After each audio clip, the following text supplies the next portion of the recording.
Hello again, YouTube. Long time no see, at least on this channel, and today I'm going to talk about Spectre, the 24th entry into the Bond franchise. And my quick version of the review is that if you're a fan of James Bond, this is an enjoyable and solid entry into the series. If you are not a fan of James Bond, this movie might not blow you away, yet you still might find it entertaining. Now, the consensus amongst other reviewers of this movie seems to be that this is a good movie, not quite to the caliber of Skyfall or Casino Royale, but certainly better than the disappointing Quantum of Solace. And personally, I find this a rather strange way to look at it because there have been 24 James Bond movies, so to compare it only to the 4 Daniel Craig movies, it makes a certain level of sense, but on the other hand, it makes it seem like it's really not that good, really only the third best out of 4 movies. But given the quality of the Daniel Craig movies, I would say that this movie, in my opinion, definitely makes the top 10 all-time best Bond movies, which sounds way more impressive than saying that it's only the third best Daniel Craig movie. That's not to say, however, that this is a perfect movie.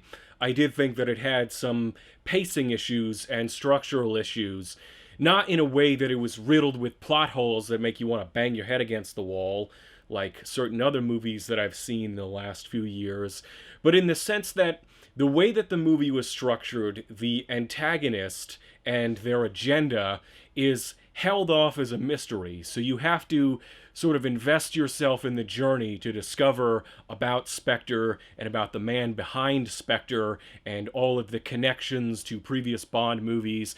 And in a certain way, that's cool. But on another level, that certainly creates a different sense of structure and pace than, say, a movie like Thunderball. Thunderball, which came out 50 years ago in 1965, has clearly defining Spectre from fairly early on in the movie. They have an agenda to hold the world for ransom with 2 nuclear weapons, and there's a ticking clock that Bond is working against in trying to get to Spectre before they're able to use these nuclear weapons that they're holding the world for ransom with. So, that's a different kind of structure than the mystery structure of Spectre, and the action scenes and the other elements of the plot take on a different sense of urgency when there's a ticking clock and clearly defined antagonists than when the movie is primarily based around trying to figure out who the antagonists are and what their agenda is. Now, for the savvy moviegoer, there is a subplot throughout the movie which does link into the agenda of the antagonists. I'm not going to go beyond that to spoil things, but in a way, this movie Spectre is somewhat more sophisticated than the plot to a movie like Thunderball, although Thunderball is an amazing film. It, in fact, was the first James Bond movie I ever saw when I was, 7 or 8 years old. One thing of note about Spectre to me was the fact that throughout the course of the Daniel Craig movies, the films have been sliding more and more towards the traditions of Bond movies. Whereas Casino Royale seemed to be a back to basics, gritty, Jason Bourne style approach to the Bond franchise with very few references to things like gadgets and Q and all the sort of little details and other pieces of the Bond franchise that developed throughout the decades and became associated as things you would expect in a Bond movie. Casino Royale stripped those away. Quantum of Solace, while it certainly made references to the past, like references to Goldfinger and so on, it also mostly continued in that kind of gritty vein, even though both Casino Royale and Quantum of Solace follow the Bond formula. And then with Skyfall, you see some of the old Bond things start to creep back in, like bantering with Q, and even jokes and references about previous Bond movies, references to exploding pens and ejector seats in Bond's Aston Martin. Now, Spectre seems to be the furthest in terms of how far the Daniel Craig Bond movies have gone in going back towards the sort of little references and Bondisms, I guess you might call them, that appear in previous Bond installments. So, for example, there's a car chase scene in the movie. I know I just gave a spoiler away that's going to ruin the movie for everyone. A car chase in a James Bond movie. You never saw that coming. I'm sorry for that spoiler. I know it ruined the movie for you. But in this car chase, there is a little bit of a gag that it reminded me of a Roger Moore movie. And that's something that I really wasn't expecting, and it's not really the sort of thing that you saw in the previous Daniel Craig entries. It's not so goofy that it completely takes you out of it, but it's definitely more in a slightly more lighthearted Roger Moore style direction. But again, it's only a very small piece of the film. It's not totally cheesing up the movie. The banter between Bond and Q is a bit more traditional, getting back into that old groove. But aside from the Bondisms in Spectre, this movie also ties together the previous Daniel Craig movies, which is something that I appreciated about it.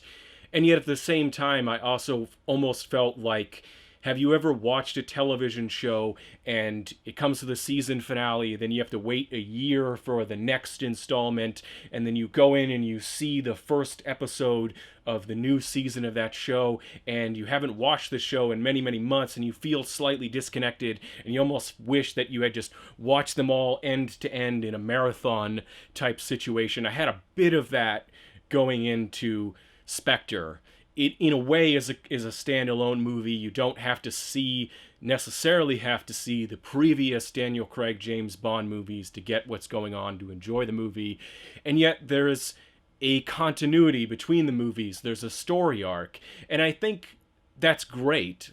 I'm glad that they had that sort of ambition and they took that chance and they took the movies in that direction rather than having the movies be mostly standalone movies with maybe recurring elements, as Bond has been in the past. In previous Bond movies, you might have the recurrence of Blofeld or Spectre. You see a reference to Tracy Bond in one of the Roger Moore movies, a few movies past, where she dies. Whoop, whoop, spoiler alert. I'm just ruining all the Bond movies for everyone, right? Beyond that, the links between the movies were relatively minor. They didn't really form a character arc, a story arc, whereas the Daniel Craig movies do. And this movie in particular tries to tie together the previous three films and say this is all part of the machinations of one group called Spectre, and who's behind this, what's their deal. So for those of you who've invested in the Daniel Craig series of James Bond movies, there's a payoff, but it still leaves the door open to more possibilities because, as it says at the end of the credits, James Bond will return.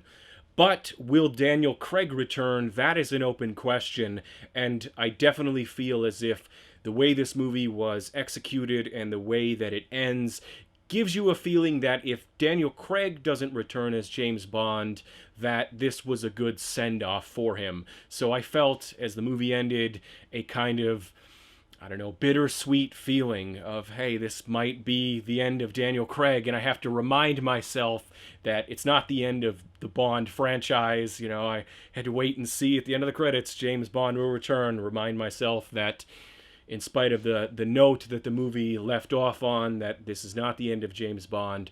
Will there be another Daniel Craig movie? That's an open question. Part of me hopes so, but I'm also glad that if there's not another Daniel Craig Bond movie, that this is a good place to leave off his incarnation of Bond. Overall, in spite of this movie's flaws, I enjoyed it, and I'm looking forward to watching the movie again and examining it further.